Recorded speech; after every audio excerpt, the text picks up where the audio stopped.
Mitra Pas, saatnya Anda ikuti kajian tafsir Ibnu Katsir bersama Ustadz Abdul Kholik Syafi'i MPD Al-Hafidh, pengasuh Pondok Pesantren Yambu'ul Ulum, Sukolilo Pati.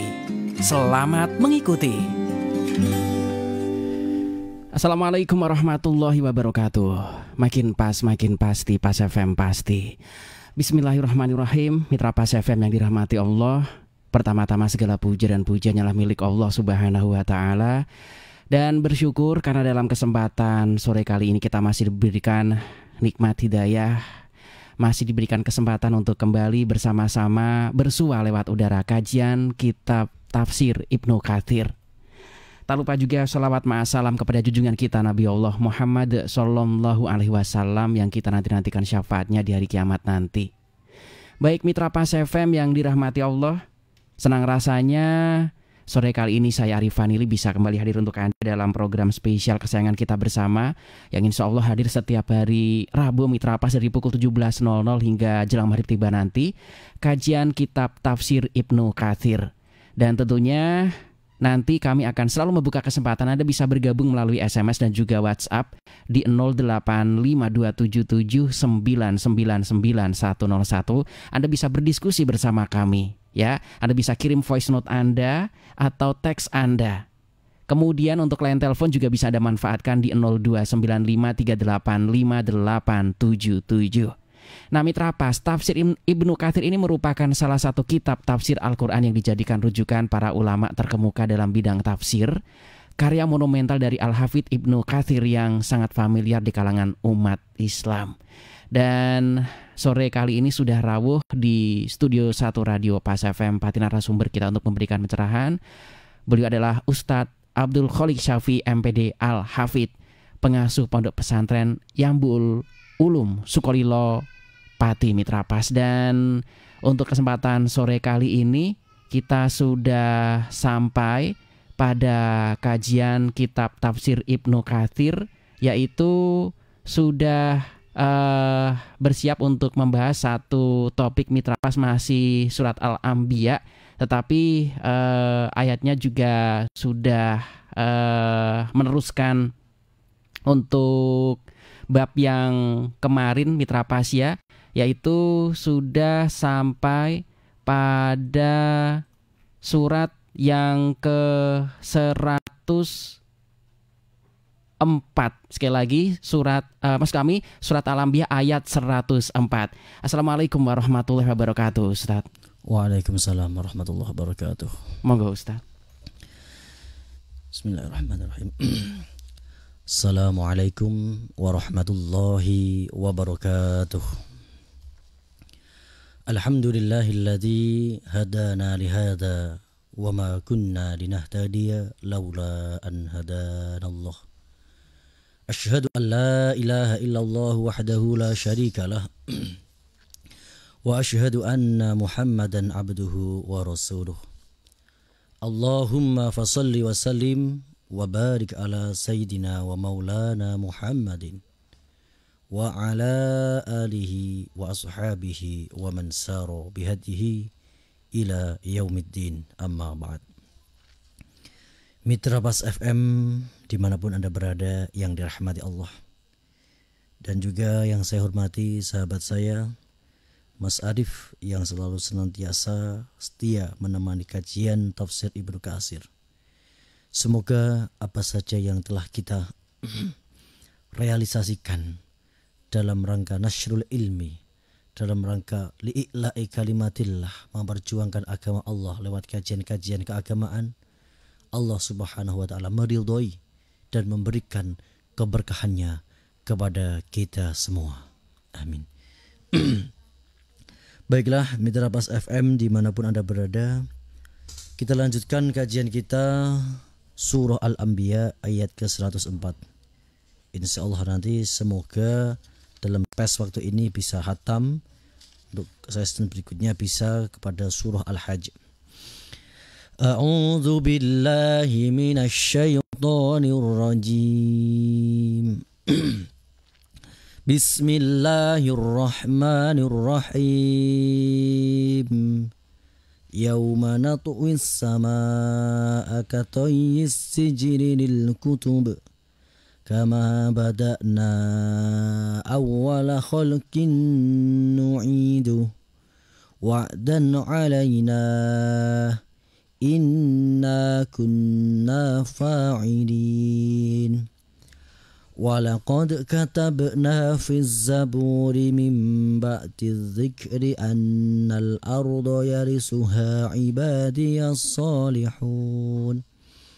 Inna fi hadza labalaghan liqaumin 'abidin. Wa ma arsalnaka illa rahmatan lil alamin. Bismillahirrahmanirrahim. Yauma natwis sama katai sijri lil kutub. Allah Subhanahu wa taala menjelaskan tentang keadaan kelak di yaumul qiyamah, di mana Allah akan melempit. Lempit itu berarti meringkas ya, atau menghancurkan langit. Katai sijri lil kutub, sebagaimana lembaran-lembaran kitab yang dilipat. Melempit itu melipat. Dalam ayat lain Allah berfirman untuk memperjelaskan ayat ini, wa ma qadarullaha haqqa qadri wal ardu jami'an qabdatuhu yaumal qiyamah was samawati matwiyatun biyamini. Keadaan kelak di hari kiamat, Allah Subhanahu wa taala akan mengembalikan langit dan bumi seperti sedia kala. Artinya rusak. Digulung semua yang ada di bumi.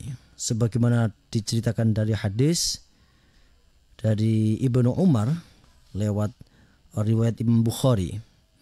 Innallaha yaqbidu yaumal qiyamatil ardina wa takunus samawati biyamini. Allah Subhanahu wa taala menggenggam bumi dan seluruh yang ada di isinya kelak di hari kiamat. Bahkan langit pun dilipat dalam kekuasaannya, sehingga apapun yang ada di langit dan apapun yang ada di bumi akan binasa. Semuanya, makhluk bahkan malaikat pun semuanya akan binasa.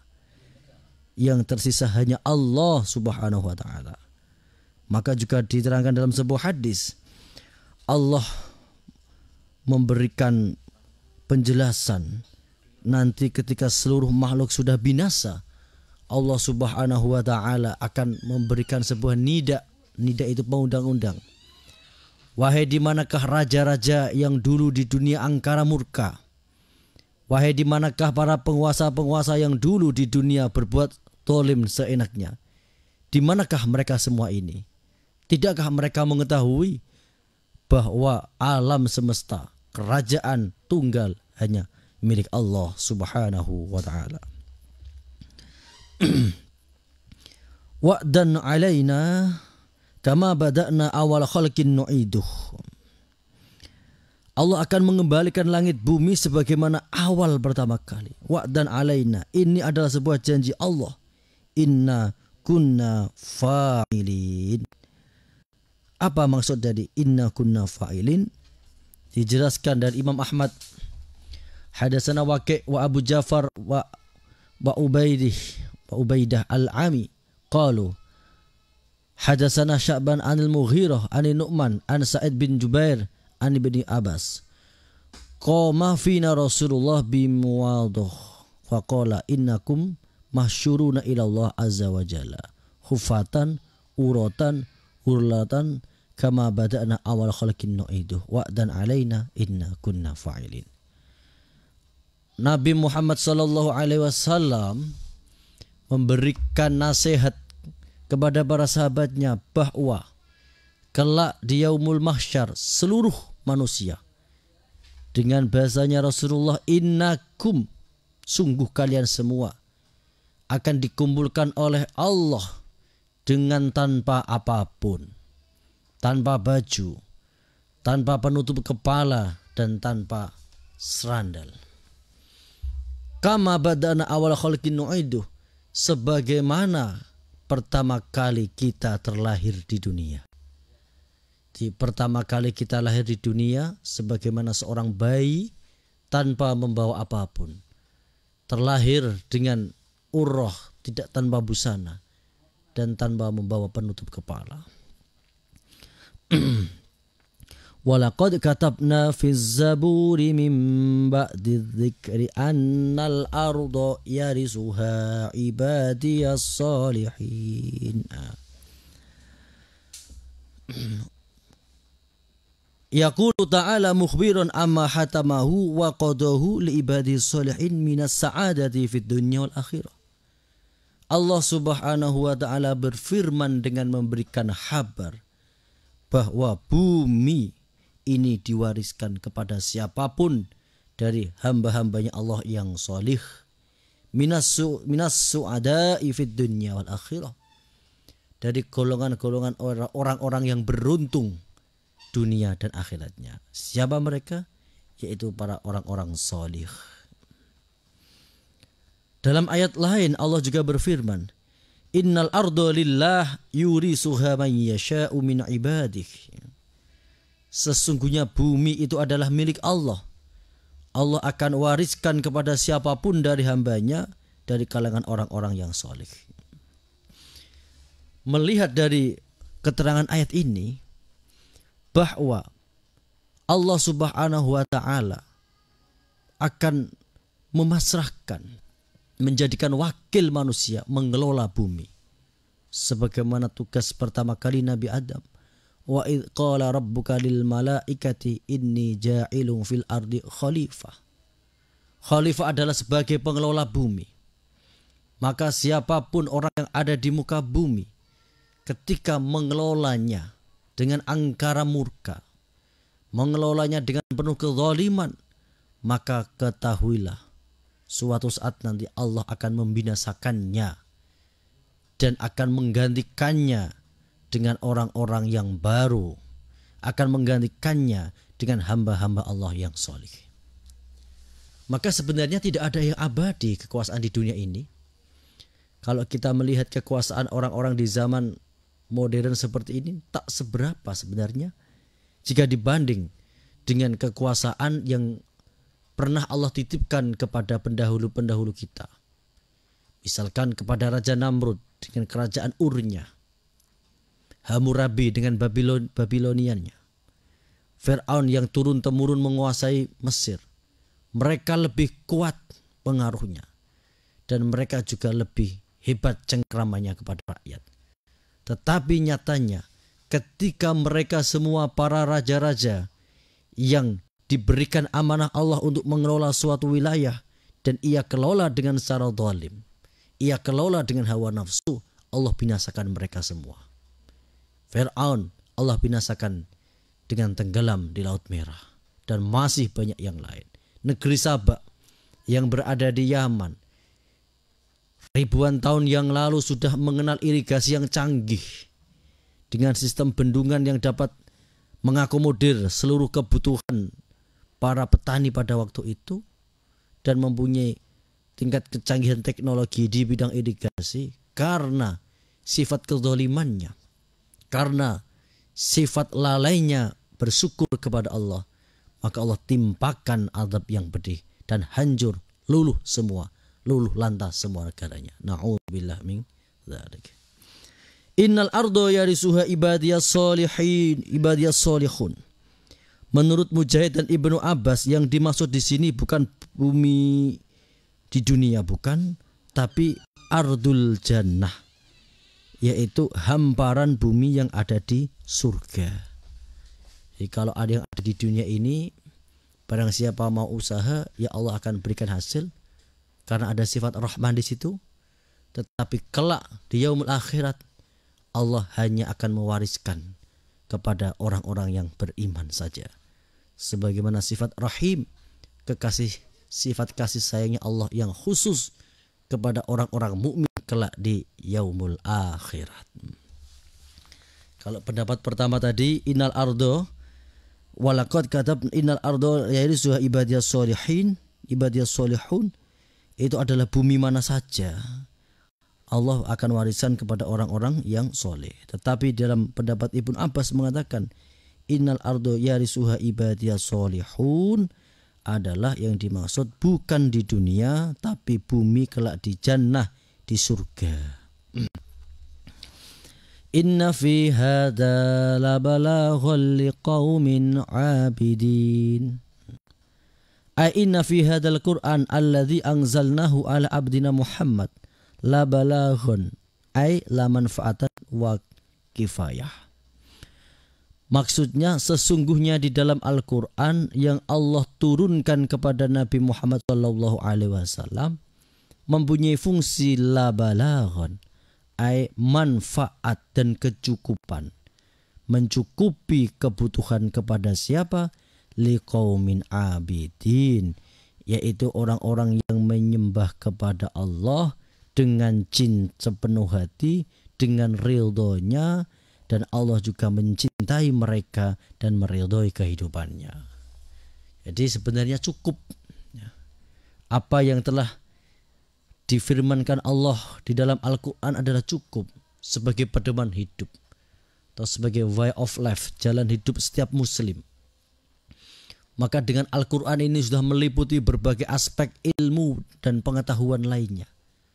Di dalam Al-Quran banyak terdapat ilmu-ilmu, baik ilmu yang berkaitan tentang syariat atau ilmu-ilmu yang berkaitan tentang ilmu-ilmu sosial, ilmu-ilmu umum yang lain. Semuanya sudah cukup ada di Al-Quran. Inna fi hadza labalaghal liqaumin abidin. Wa asaru ta'atallah ala ta'atis syaitan. Orang-orang abid adalah orang-orang yang mengutamakan, memilih taat kepada Allah dan menghindari taat kepada syaitan, wa syahwati anfusihim, dan menghindari mengikuti syahwat-syahwat kesenangan pribadinya. Jadi ciri-ciri orang yang abidin adalah mereka yang memilih taat kepada Allah dan meninggalkan taat kepada syaitan, dan juga meninggalkan taat kepada hawa nafsu. Wa ma arsalnaka illa rahmatan lil alamin. Yukhbiru ta'ala anna Allah ja'ala Muhammad rahmatan lil alamin. Allah Subhanahu wa ta'ala menghabarkan kepada manusia bahwa pengutusan Nabi Muhammad adalah sebagai rahmat untuk alam semesta. Rahmat untuk alam semesta. Ai arsalahu rahmatan lahum kulluhum faman qabla hadhihi rahmah wa syakara hadhihi ni'mah sa'ida fid dunya wal akhirah. Maksudnya setiap seseorang yang menerima dengan rahmat Allah, artinya menerima dengan dakwah Nabi Muhammad, kemudian mensyukurinya, maka Allah akan menjadikannya orang yang beruntung dunia dan akhirat. Wa man raddaha wa jahadaha khasirat dunya wal akhirah. Barang siapa yang mengingkari seruan Nabi Muhammad, mengingkari syariat Nabi Muhammad, maka Allah akan menjadikannya orang yang paling rugi dunia sampai akhiratnya. Na'udzubillah min dzalik. Maka dalam hal ini kita wajib untuk bersyukur atas risalah yang dibawa oleh Nabi Muhammad. Syukur di sini mempunyai 3 komponen yang harus terpenuhi. Pertama, mengetahui nikmat yang diberikan Allah kepadanya. Seseorang belum dikatakan bersyukur sebelum ia mengetahui nikmat yang diberikan Allah kepadanya. Maka makrifat itu penting. Makrifat itu dalam rangka kita mengetahui apa saja Allah yang berikan, anugerahkan kepada kita. Sehingga dengan pengetahuan itu memudahkan hati kita untuk mensyukuri nikmat-nikmat dari Allah Subhanahu wa ta'ala. Komponen syukur yang kedua adalah memuji Allah dengan mengucapkan alhamdulillah dalam lisan dan juga mengucapkan kalimah-kalimah thayyibah. Kemudian komponen syukur yang ketiga adalah menggunakan nikmat yang telah Allah anugerahkan tersebut dalam rangka pengabdian diri kita kepada Allah. Kita gunakan untuk ibadah, diberikan nikmat sehat, nikmat waktu luang, digunakan untuk amal solih, digunakan untuk mengikuti kajian-kajian keagamaan, dan dimanfaatkan untuk membantu orang-orang yang membutuhkan, dimanfaatkan untuk silaturahim, dimanfaatkan untuk amal-amal yang lain yang dapat mendekatkan seseorang kepada Allah Subhanahu wa taala. Jadi inti dari syukur kita dengan syariat Nabi Muhammad 3 perkara tadi. Pertama, kita wajib mengetahui segala nikmat yang Allah berikan kepada kita. Yang kedua, kita implementasikan syukur itu dengan bacaan alhamdulillah. Dan yang ketiga, kita realisasikan, kita laksanakan dengan adanya nikmat Allah, kita gunakan untuk amal salih, untuk ibadah, mendekatkan diri kepada Allah Subhanahu wa taala. Diriwayatkan dalam sebuah hadis dari Imam Muslim. Hadatsana Ibnu Umar, hadatsana Marwan Al-Fazairi, an Yazid bin Kaisan, an Abi Hazm, an Abi Hurairah qala, qila ya Rasulullah ud'u 'alal musyrikin. Suatu saat ketika Nabi Muhammad sallallahu alaihi wasallam mendapatkan tekanan yang kuat dari orang-orang kafir Quraisy, bahkan orang kafir Quraisy sampai berani ingin melaksanakan penganiayaan dan pembunuhan kepada Nabi, maka para sahabat menginstruksikan kepada Nabi Muhammad sallallahu alaihi wasallam, ya Rasulullah, doakan saja kepada orang-orang kafir Quraisy agar mereka tertimpa azab sebagaimana umat-umat terdahulu, sebagaimana umat Nabi Nuh, sebagaimana umat Nabi Musa, dan umat-umat Nabi yang mengingkari kepada risalah nabinya. Tapi bagaimana jawaban dari Nabi Muhammad? Nabi Muhammad menjawab dengan santun dan bijak, inni lam ub'as la'anan wa innama bu'istu rahmatan. Sesungguhnya aku diutus oleh Allah bukan untuk melaknat, tetapi untuk menjadi rahmat. Nah, ini istimewanya Nabi Muhammad. Dengan segala kesempurnaan yang Allah berikan kepada pribadi Nabi Muhammad, dengan segala kesabarannya, yang mana umatnya orang kafir Quraisy memberikan penolakan, bahkan memberikan perlawanan kepada dakwanya dengan keras dan sangat berlebihan, tapi Nabi Muhammad menghadapinya dengan rahmat, menghadapinya dengan kasih sayang, dan tidak satu pun laknat, doa buruk Nabi Muhammad keluarkan dari lisan mulianya untuk melaknati umatnya. Ini adalah sebuah tanda bahwa wa ma arsalnaka illa rahmatan lil alamin. Maka dengan demikian kita sebagai umat Nabi Muhammad harus bisa mencontoh, meneladani apa yang telah dilaksanakan Nabi Muhammad dengan ayat wa ma arsalnaka illa rahmatan lil alamin. Kita implementasikan dalam kehidupan sehari-hari kita. Bagaimana kita dapat mengajak bukan mengejek, bagaimana kita dapat merangkul bukan memukul. Dengan rahmat, dengan kasih sayang, dengan kebijaksanaan kita sebarkan dakwah. Dengan rahmat, dengan kasih sayang kita ajak teman kita, sahabat kita, keluarga kita untuk benar-benar beribadah kepada Allah, untuk mengikuti kajian-kajian keagamaan, dan agar mereka senantiasa berada di jalan yang benar, amal yang salih, siratal mustaqim, jalan-jalan yang diridhoi oleh Allah Subhanahu wa taala. Inna fi hada wa ma arsalnaka illa rahmatan lil alamin. Qul innama yuha ilayya annama ilahukum ilahu wahid fahal antum muslimun. Yaqulu ta'ala amiran rasulahu salawatullahi wasalamuhu alaihi ayyakura lil musyrikin.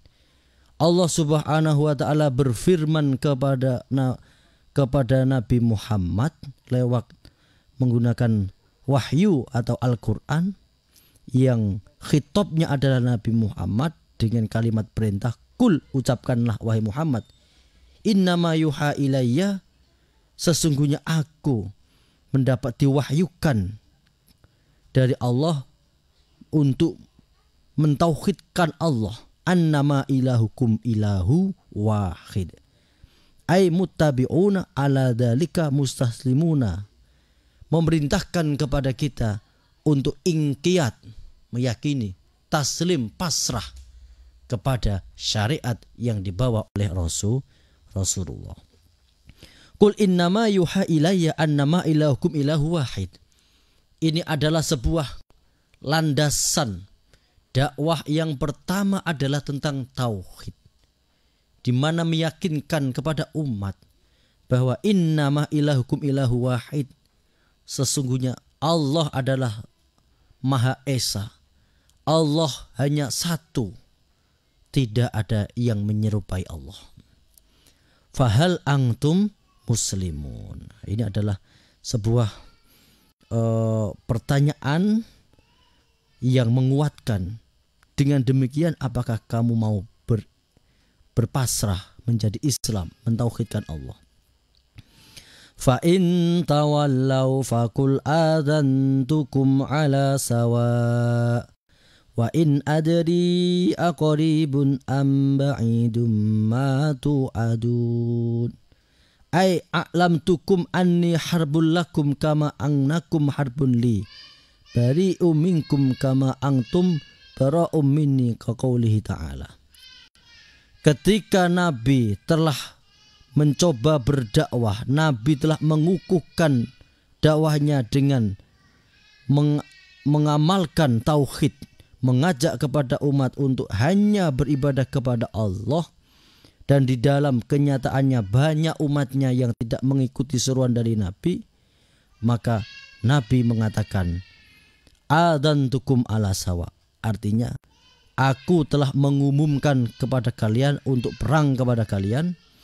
Dan aku telah mengumumkan bahwa aku berlepas diri dari apa yang telah engkau lakukan.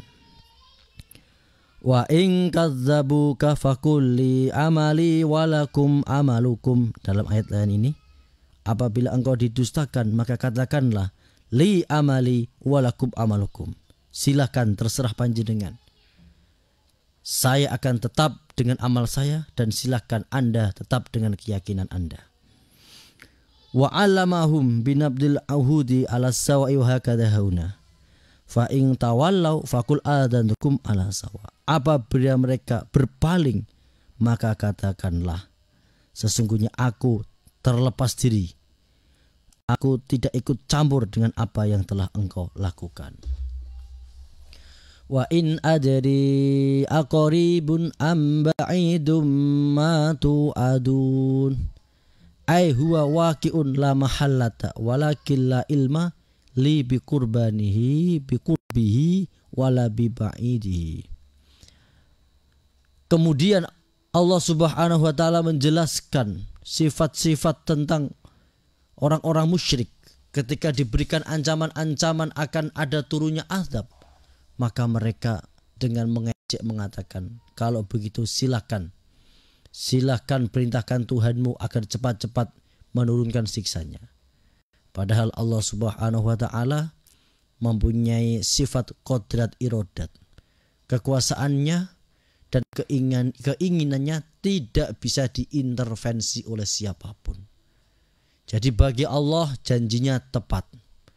Bagi Allah tidak ada satupun yang bisa mengintervensi setiap keputusannya. Ketika Allah telah memutuskan kepada sesuatu, maka tidak akan bisa diajukan dan tidak bisa dimundurkan.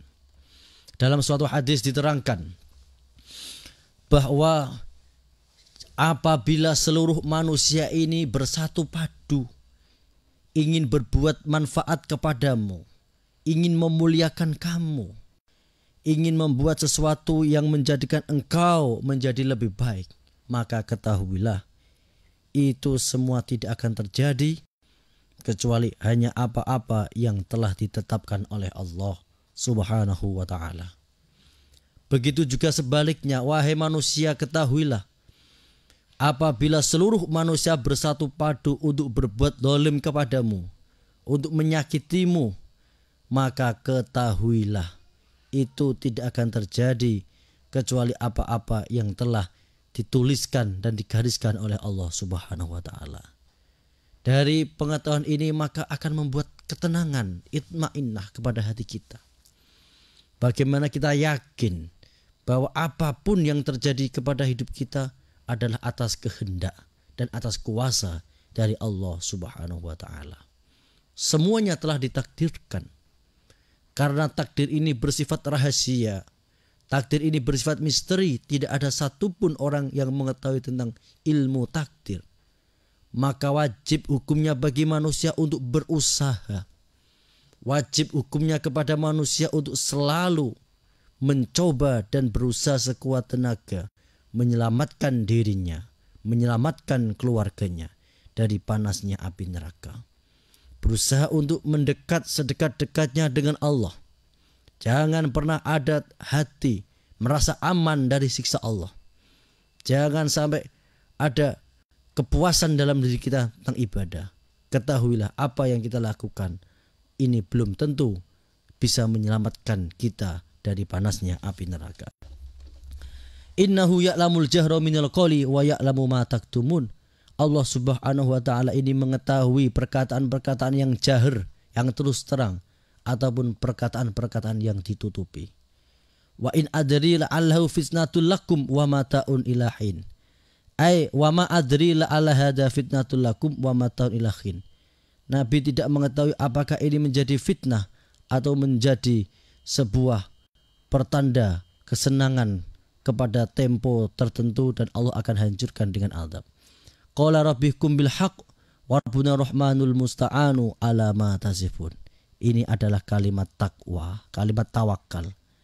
Ketika kita telah berusaha, maka pasrahkan kepada Allah Subhanahu wa taala. Demikian kajian kita pada sore hari ini.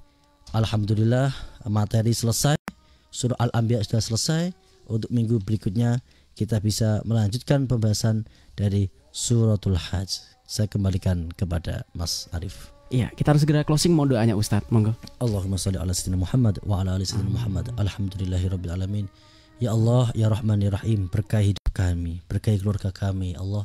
Semoga apapun ilmu yang telah kita pelajari, Engkau berikan pertolongan kepada kami untuk kami dapat manfaatkan, kami amalkan, sehingga dengan demikian Engkau akan berikan keberkahan kepada hidup kami. Rabbana atina fid dunya hasanah wa fil akhirati hasanah wa qina adzabannar. Walhamdulillahirabbil alamin. Wassalamualaikum warahmatullahi wabarakatuh. Waalaikumsalam warahmatullahi wabarakatuh. Mitra Pas, nantikan kembali kajian kitab tafsir Ibnu Katsir insyaallah setiap hari Rabu dari pukul 17.00 hingga maghrib tiba. Saya Arif Fanili beserta kerabat kerja Radio Pas FM Pati pamit. Informasi Pas FM pasti. Wassalamualaikum warahmatullahi wabarakatuh.